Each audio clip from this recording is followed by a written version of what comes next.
आ जाओ, thank you.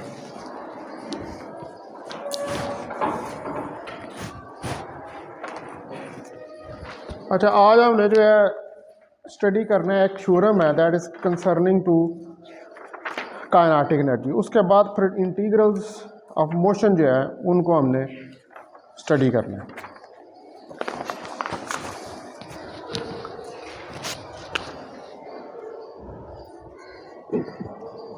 A theorem concerning kinetic energy। असल में ये थ्योरम करना इसलिए ज़रूरी है कि आगे जब हमने कंजर्वेशन थ्योरम्स निकालने हैं, यानी कि law of conservation of energy, law of conservation of momentum और law of conservation of linear momentum, angular momentum और लीनियर मोमेंटम, तो वहाँ पर ये थ्योरम जो है वो इस्तेमाल होता है। तो अगर हम जो काइनेटिक एनर्जी है, ठीक है, उसको रिप्रेजेंट करें फिक्स रेक्टेंगुलर कोऑर्डिनेट्स के अंदर, if the kinetic energy is expressed in fixed rectangular coordinates, अगर हम इनको फिक्स रेक्टेंगुलर कोऑर्डिनेट्स जो हैं उसके रिप्रेजेंट करें तो जो रिजल्ट है वो एक होमोजीनियस क्वाड्रेटिक फंक्शन होगा कोई भी पोजीशन के कोऑर्डिनेट का एक्स का। तो the result is a homogeneous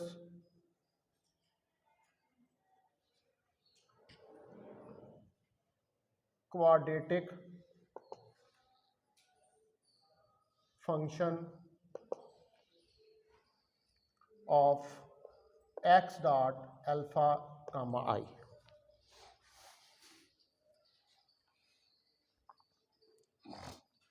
तो अब ये जो हमने इसको एक्सप्रेस करना है फिक्स्ड रेक्टेंगुलर कोऑर्डिनेट्स के अंदर, तो इसको जब एक्सप्रेस करेंगे तो t will be equal to 1/2 summation alpha 1 to n summation I1 to 3 और m of alpha x dot alpha comma I।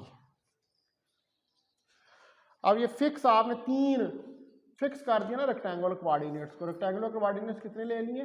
3 rectangular coordinates ले लिए, तो उनको फिक्स कर दिया। ठीक है, अब हम जो है वो ये चाहते हैं कि जो टाइम डिपेंडेंस है जनरलाइज कोऑर्डिनेट्स और वेलोसिटी की, उसको कंसिडर करें। तो we wish to consider in more detail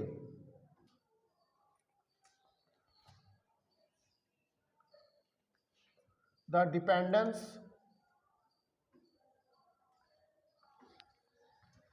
of t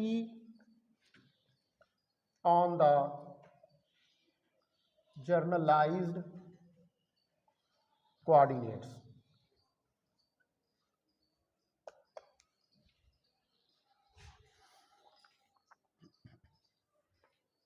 and velocities।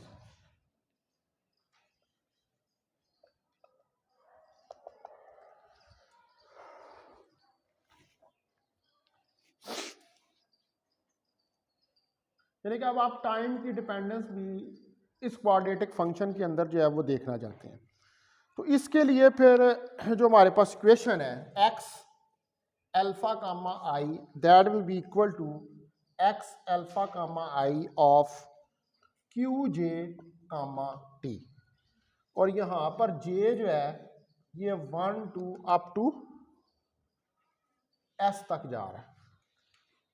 ठीक है, अब आप देखेंगे हमने जनरलाइज कोऑर्डिनेट के साथ इसके अंदर टाइम की डिपेंडेंस जो है उसको इंक्लूड कर दी। ठीक है, क्योंकि अब यहाँ पर हम टाइम की डिपेंडेंस भी जो है उसको चेक करना चाहते हैं। अच्छा, अब यहाँ पर इसका जो डॉट है अगर हम लें तो x dot alpha comma I that will be equal to J1 to S curly x alpha comma I divided by curly QJ और QJ dot plus curly x alpha comma I divided by curly T।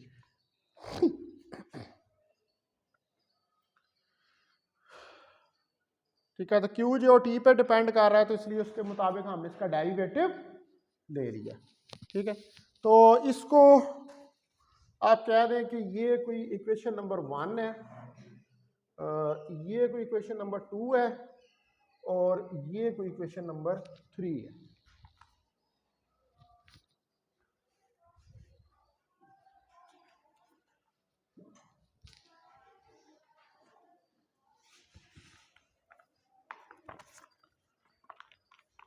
अब आप ये जो x dot alpha आई है, क्योंकि हमारे पास जो ये वाली इक्वेशन है, ठीक है, m f alpha x dot, sorry इधर स्क्वायर आना है, इसके अंदर ये स्क्वायर आ रहा है, m f alpha x dot alpha i का स्क्वायर आ रहा है।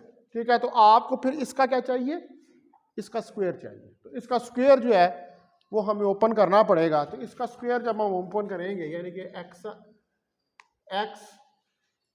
अल्फा कामा आई डॉट का square, that will be equal to summation j comma के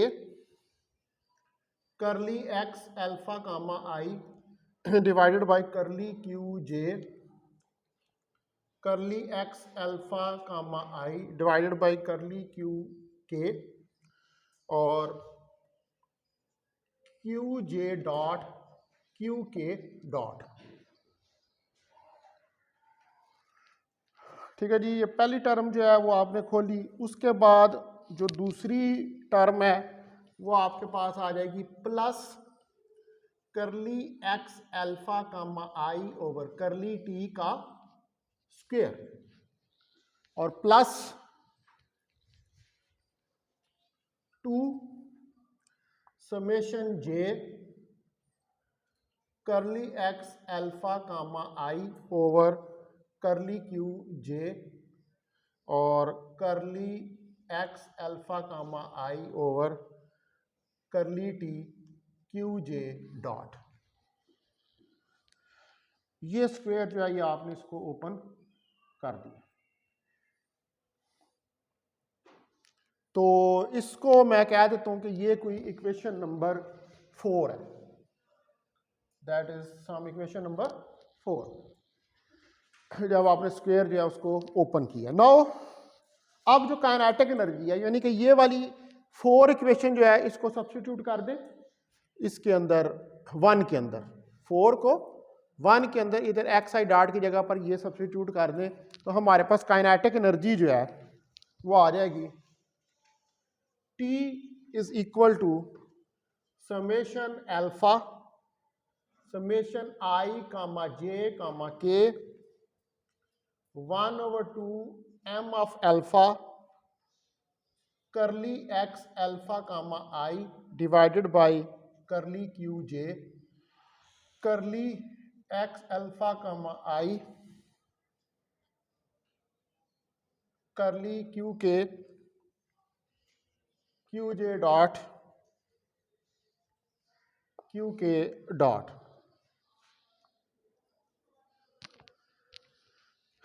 ठीक है जी, plus summation alpha i comma j m of alpha curly x alpha comma i divided by curly q j curly x alpha comma i divided by curly t curly q J dot plus alpha summation i 1/2 m of alpha curly x alpha i over curly t का square.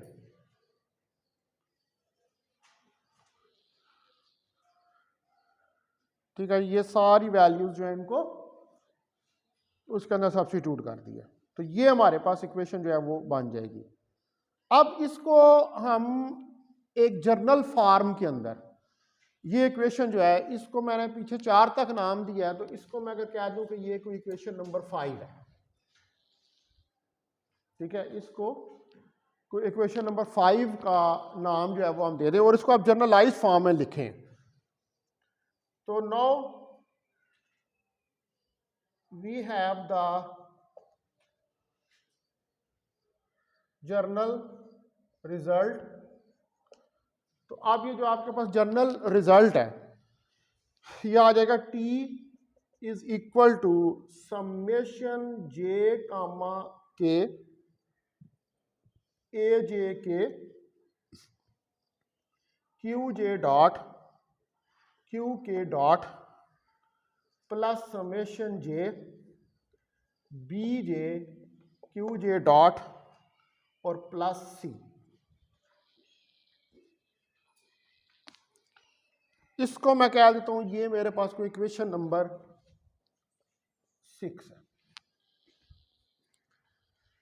So now you can see के we have defined, हमने यहां पर जो है वो defined किया ये सारा जो है यहां से लेकर यहां तक, इसको हमने कह दिया कि ये ए जे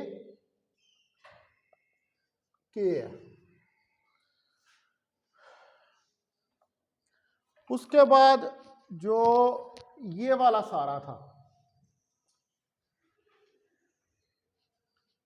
ये वाला सारा जो है समेशन आई के साथ, इसके अंदर समेशन आई भी आ जाएगी, ठीक है। तो ये समेशन आई के साथ ये सारा जो है ये आपके पास हो जाएगा, इधर भी जो है इसके अंदर ये समेशन आई जो है वो आएगी है, ठीक है, एक समेशन आ जाएगी। तो ये ए जे के हो जाएगा, इसके अंदर भी समेशन आई आ जाएगी, तो ये हो जाएगा बी जे, और इसके अंदर भी जो है वो समेशन हमारे पास आ जाएगी। तो ये सारे का सारा जो है ये पूरा, ठीक है, ये किसके बराबर हो जाएगा, सी के। This whole is equal to C.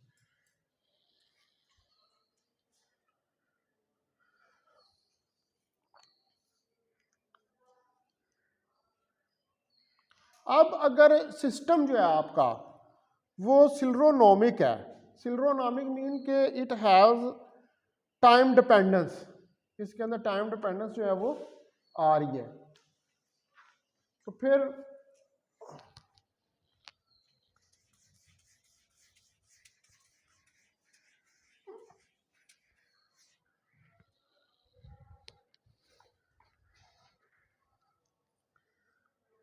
when the system is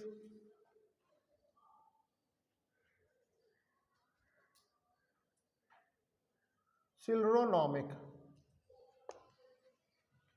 अगर सिस्टम जो है वो सिलरोनोमिक है, यानी कि जो सो दैट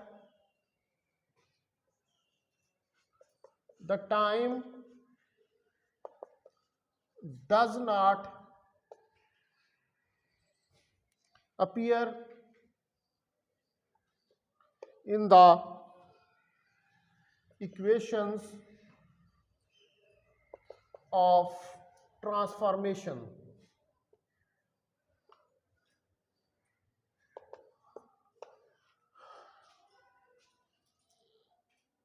ठीक है। तो अगर जो सिलरोनोमिक है यानी कि टाइम की डिपेंडेंस जो वो अपीयर नहीं हो रही ट्रांसफॉर्मेशन इक्वेशंस के अंदर, तो फिर अगर टाइम की डिपेंडेंस नहीं आ रही तो फिर ये वाली टर्म जो है और ये वाली टर्म जो है that will be equal to 0, ये 0 के बराबर हो जाएगी। तो अगर ये 0 हो जाएगी, करली x alpha i over curly T, अगर ये 0 होती है तो फिर ये वाला भी 0 हो जाएगा और ये वाला टर्म भी 0 हो जाएगा, यानी कि बी जे भी 0 हो जाएगा और सी भी 0 हो जाएगा।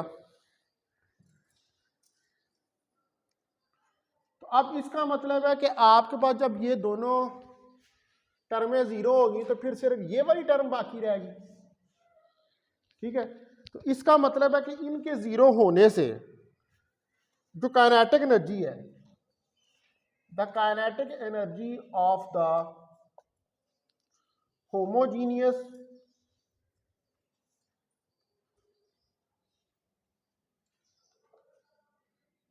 Quadratic function of generalized velocities।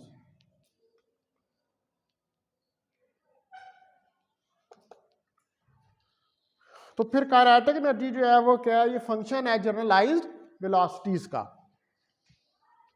क्या कहना, क्यू जे डॉट क्यू के डॉट, ये वेलोसिटीज ही आ रही है, जनरलाइज्ड वेलोसिटीज जो है ये आ गई, और ये टर्में तो इसके अंदर जीरो हो गई। ठीक है, तो इसका मतलब है कि फिर kinetic energy T summation j comma के ए जे के क्यू के डॉट क्यू जे डॉट के बराबर आ जाएगा। तो इसको आप कह दें कि ये कोई इक्वेशन नंबर 7।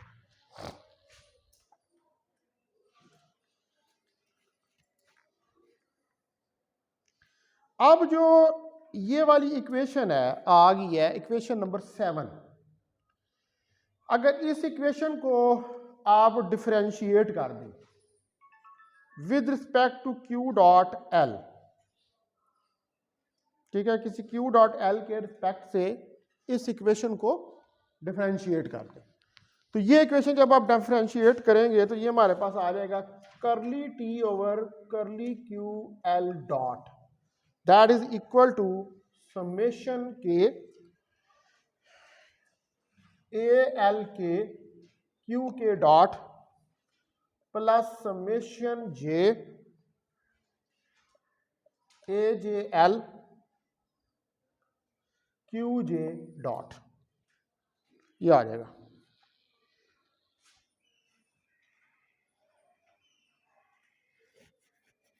अब इस इक्वेशन को आप, ये जो इक्वेशन आ गई है, इसको मल्टीप्लाई कर दें क्यू एल डॉट से और समेशन ले लें एल के ऊपर, इस इक्वेशन को, ठीक है, मल्टीप्लाई करें, मल्टीप्लाई above equation with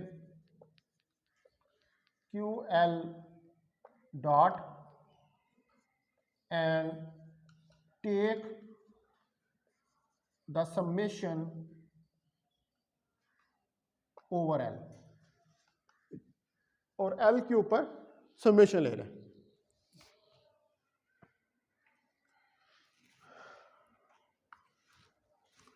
तो ये अब हमारे पास क्या इक्वेशन बन जाएगी, it will become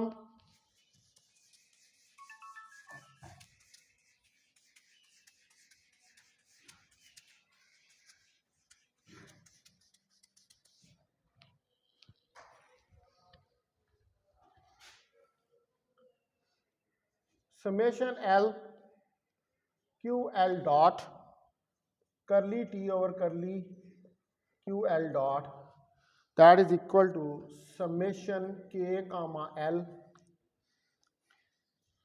a l k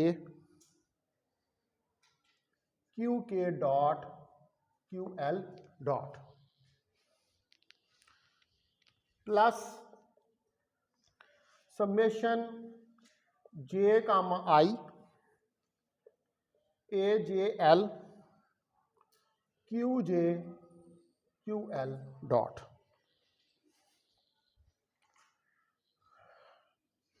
अब ये जो पूरी इक्वेशन आ गई आपके पास, इसके अंदर जितनी इंडिसेस हैं वो सारी डमी हैं, ठीक है, तो इसका मतलब है कि अगर ये डमी इंडिसेस हैं तो फिर ये वाली टर्म और ये वाली टर्म ये सेम है। अगर सारी इंडिसेस डमी है तो फिर तो ये सेम ही टर्म्स आ रही हैं, ये भी ए आ रहा है, ये भी ए आ रहा है, ये भी क्यू आ रहा है, ये भी क्यू आ रहा है, ये भी क्यू आ रहा है, ये भी क्यू आ रहा है। सेम टर्म्स आ रही है ना। तो इसका मतलब है कि अगर ये डमी है तो फिर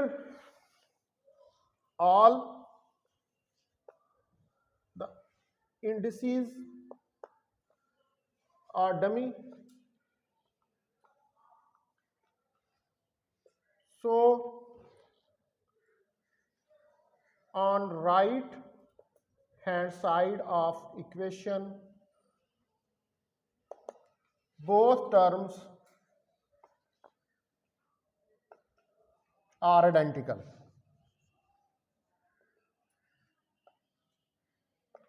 तो फिर जो दोनों टर्म्स हैं वो क्या होगी, वो आइडेंटिकल होंगी, यानी कि ये दोनों टर्म में आइडेंटिकल हैं। तो अगर ये दोनों टर्म में आइडेंटिकल हैं तो क्या करेंगे, ये ऐड हो जाएंगी। Summation l q l dot curly t over curly q l dot is equal to summation j comma के ए जे के क्यू जे डॉट क्यू के डॉट।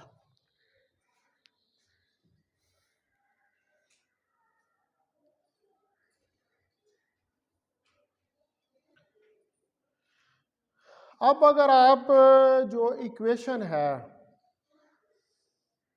काइनेटिक एनर्जी वाली टी की, जो हमने इक्वेशन निकाली थी जे कामा के, हटा दिया मैंने, ये इक्वेशन हमारे पास आई थी पीछे, t is equal to summation j comma के ए जे के क्यू जे डॉट क्यू के डॉट। ये पीछे हम इक्वेशन लिख चुके हैं।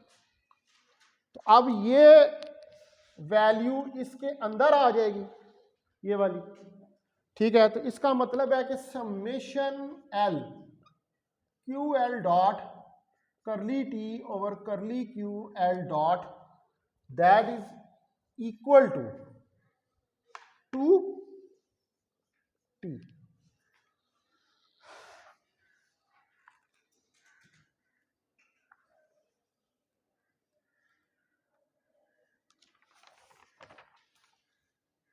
ठीक है, इसको आप कह लें, हमें 6 तक क्वेश्चन की हैं, तो ये 7 कह लें, 8, इसको 8 कह। तो यही थ्योरम जो है वो हमने प्रूव करना, ठीक है। इसी ने फिर आगे कंजर्वेटिव थ्योरम जो हैं उनके अंदर इस थ्योरम ने इस्तेमाल हो। ये वहाँ पर मैं डायरेक्ट भी इसको यूज़ कर सकता हूँ, लेकिन ये पता होना चाहिए कि ये आया किधर से, ठीक है, क्योंकि ये टर्म्स आएंगी वहाँ पर, तो फिर हमें पता हो कि ये हमारे पास आया किस जगह से, ठीक है जी। नाउ अब आगे जो है ये तो हमने प्रूव कर लिया, integrals of motion and conservative loss. अब हमने उनको, यानी लैग्रांजियन से, जो न्यूटोनियन मैकेनिक्स से तो आपने कंजर्वेशन के लॉज जो हैं उनको प्रूव किया हुआ है। Now we will prove the conservative law with the help of Lagrangian, यानी कि लैग्रांजियन की मदद से भी हम कंजर्वेटिव लॉज जो हैं उनको प्रूव करेंगे।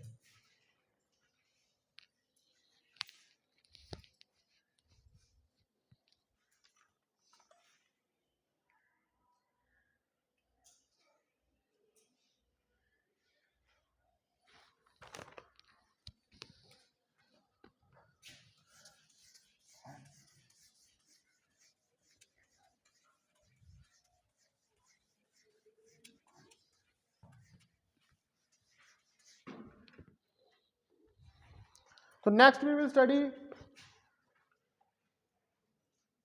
integrals of motion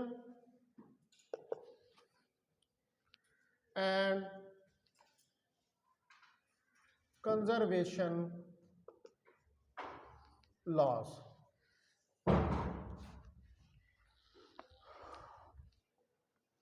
तो जो लैग्रांज इक्वेशन ऑफ मोशंस होती हैं किसी भी सिस्टम के लिए जिसकी n डिग्रीज ऑफ फ्रीडम हो, तो फिर उसके लिए जो n डिग्रीज ऑफ फ्रीडम की लैग्रांज इक्वेशन ऑफ मोशंस होती हैं वो क्या बन जाती हैं, वो n second order differential equations बन जाती हैं।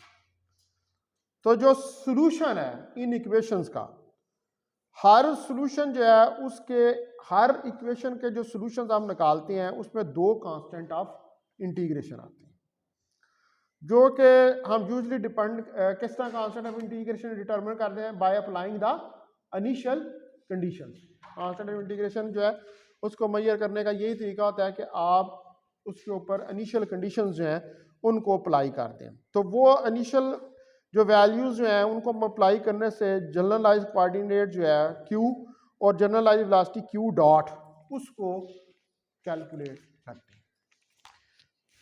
ठीक है, तो बेसिकली जो लाग्रांज इक्वेशन ऑफ मोशन है, Lagrange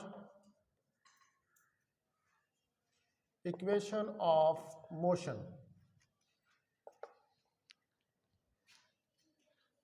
for a system of n degrees of freedom are a set of n second order differential equations।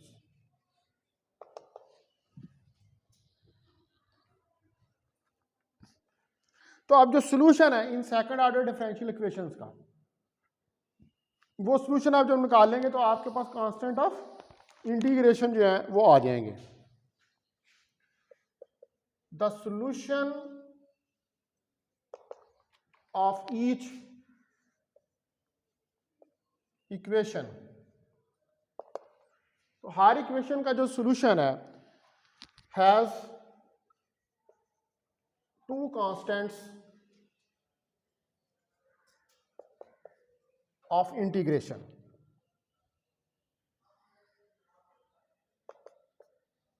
उसमें दो कांस्टेंट्स जो हैं वो इंटीग्रेशन के होंगे, तो जिनको हम डिटरमिन करते हैं which can be determined by the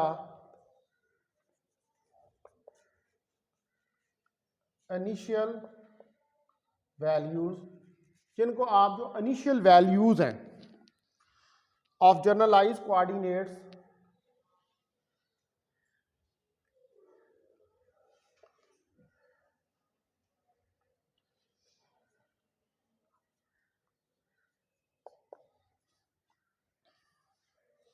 Q and generalized velocity या velocities Q डॉट, या Q डॉट की इनिशियल वैल्यूज की मदद से आप इनको कैलकुलेट कर लेते हैं।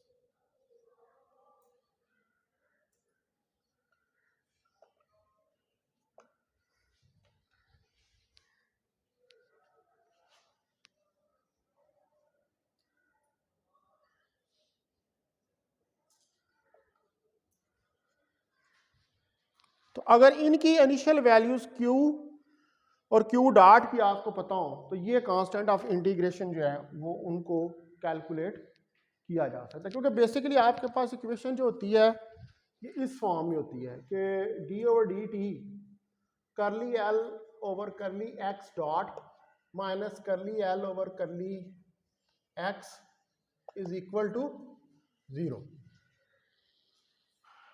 ठीक है, ये इक्वेशन जो है वो आपके पास होती है।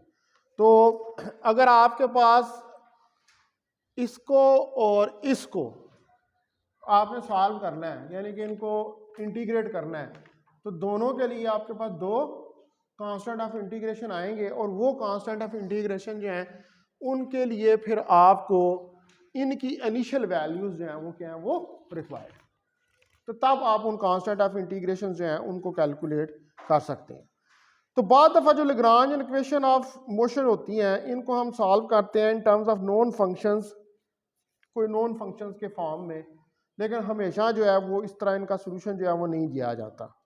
तो जो मोस्ट प्रॉब्लम्स होते हैं वो ना तो मुकम्मल तौर पर सॉल्व होते हैं, और बाज़ दफ़ा वो प्रॉब्लम्स इतने मुश्किल होते हैं कि यानी कि इतनी कॉम्प्लिकेटेड इक्वेशंस बन जाती हैं कि उनको सॉल्व करना मुश्किल हो जाता है। यानी कि सिस्टम्स इतने कॉम्प्लिकेटेड होते हैं कि उनको सॉल्व करना जो है मुश्किल होता है। मिसाल के तौर पर 4 पेंडुलम लगा दें और 4 पेंडुलम का कहें कि आप इसका लैग्रांजियन जो है वो लिखो, तो it is a hell of A system. लिख तो लेंगे आप उसका लैग्रांजियन, लेकिन that will be very lengthy. फिर आगे से आपने अगर उसकी इक्वेशन ऑफ मोशन कैलकुलेट करनी है तो उसके लिए भी बहुत रिगरस किस्म का मैथमेटिक्स जो है वो रिक्वायर्ड है। अच्छा, अब जो ज़्यादातर इंफॉर्मेशन होती है किसी सिस्टम के बारे में, a great deal of information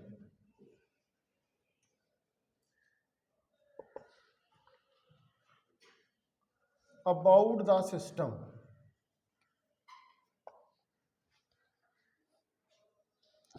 contained in the number of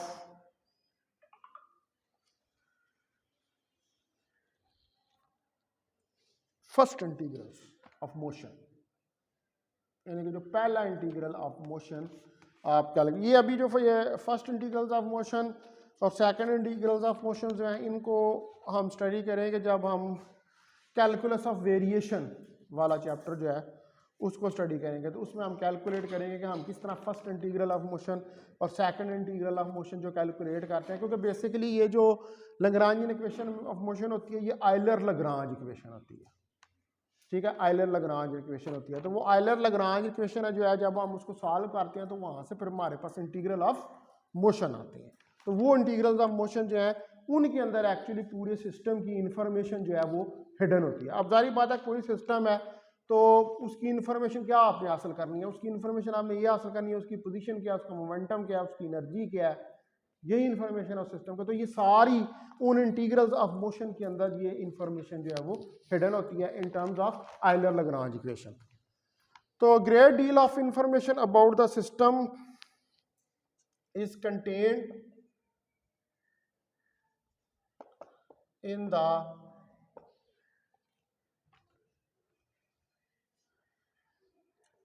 the number of first integrals of motion।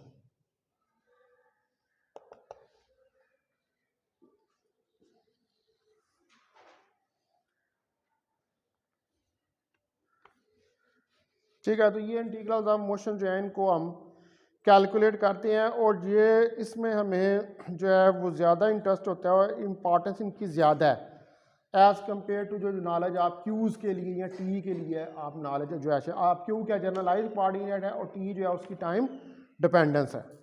तो जो फर्स्ट इंटीग्रल्स ऑफ मोशन है ये फंक्शंस होते हैं। The first integrals of motion are the functions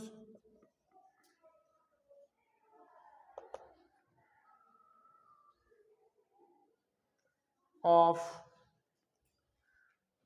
qj generalized coordinates and qj dot generalized velocity।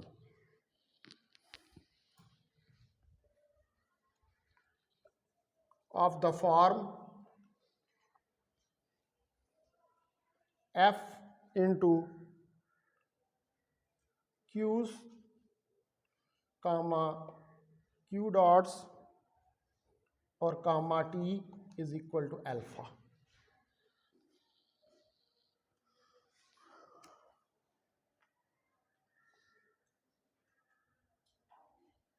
तो ये जो alpha है इसको आप कह लें आई, ये कोई कांस्टेंट है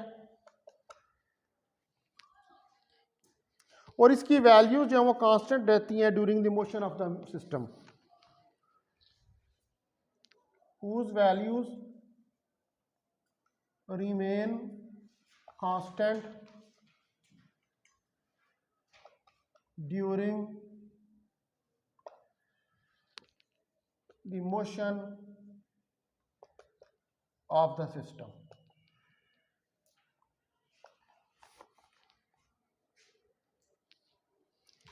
And depend only on the initial conditions of the system.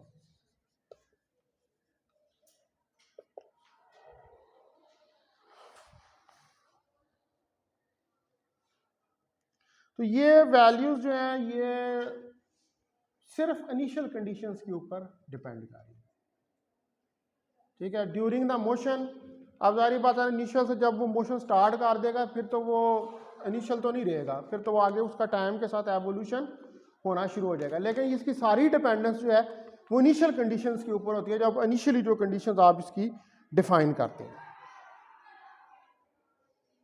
तो जो आप कंजर्वेशन लॉज हैं एनर्जी मोमेंटम और एंगुलर मोमेंटम के, जो कि हम न्यूटेनियन फार्मूलिज्म के अंदर कैलकुलेट करते हैं, वो सेम इसी एग्जैक्ट टाइप के हैं। यानी कि आप उन लॉज को इन इंटीग्रल्स ऑफ मोशन को सॉल्व करके भी कैलकुलेट कर सकते हैं, ठीक है। वो आगे हम कैलकुलेट करके उनको देखेंगे।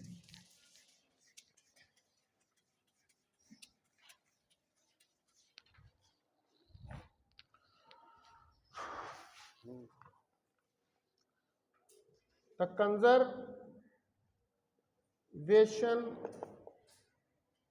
laws of energy, अब जो कंजर्वेशन लॉ है energy momentum and angular momentum, और जो एंगुलर मोमेंटम, ये तीन लॉ होते हैं बेसिक। तो that we derive in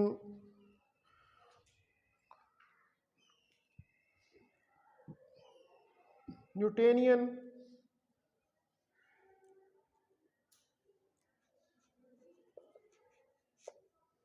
mechanics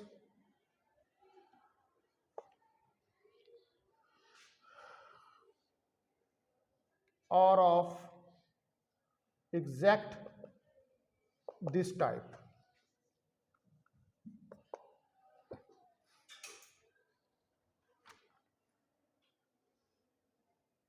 तो ये जो कंजर्वेशन लॉ हैं इनको हम ड्राइव कर सकते हैं इन लैग्रांजियन मैकेनिक्स आल्सो, ठीक है।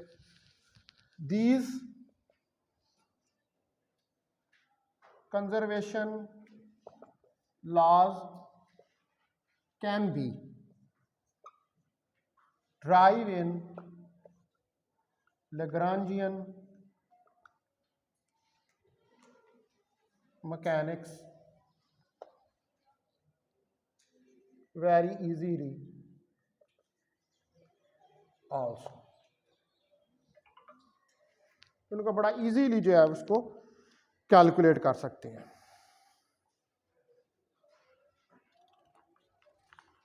ठीक है जी, तो आगे हम यही इन्हीं लॉज जो हैं उनको कैलकुलेट करके देखेंगे किसमें, लैग्रांजियन फार्मूला, यानी इन्हीं जो इंटीग्रल्स ऑफ मोशन है इनकी मदद से आप इनको कैलकुलेट करके देखें।